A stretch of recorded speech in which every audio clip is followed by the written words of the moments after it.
সবাই কেমন আছো? আশা করি সবাই ভালো আছো এবং সুস্থ আছো। তো ভাদ্র মাসে প্রত্যেক শনিবার তোমরা জানো সত্যনারায়ণের পুজো হয়। আমাদের বাড়িতে ভাদ্র মাসে তৃতীয় সপ্তাহে এই পুজো হয়েছিল।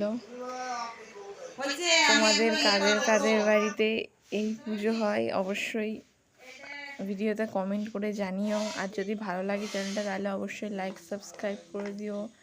তো দেখো, প্রথমে আমাদের গোছানো হচ্ছিল, তারপরে যে পুজো হচ্ছিল। প্রথমে আগে আমাদের বাড়ির ঠাকুরের পুজো হচ্ছিল, তো তারপরে যে পাশেই নারায়ণ ঠাকুর, দুটো পুজোই একসাথে হয়। মানে আগে একটা পুজো হয়, তারপর একটা পুজো হয়। তো এই যে প্রথমে বাড়ির ঠাকুরের পুজোটা হচ্ছিল। যদি তোমাদের ভালো লাগে চ্যানেলটা তাহলে অবশ্যই লাইক সাবস্ক্রাইব এবং শেয়ার করে দিও।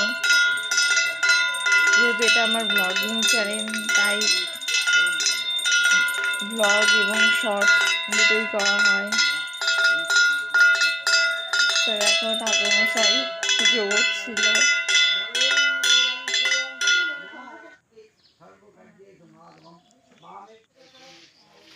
এই যে উপরে যেমন দুটো ঠাকুরের জন্য যেমন আলাদা আলাদা চাদর রাখা হয়, সেরকম রাখা হয়েছিল।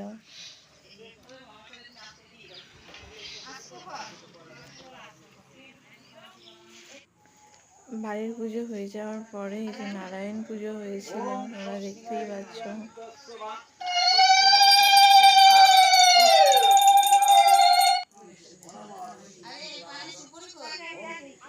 তো তোমাদের যদি ভালো লাগে চ্যানেলটা তাহলে অবশ্যই লাইক সাবস্ক্রাইব করে দিও।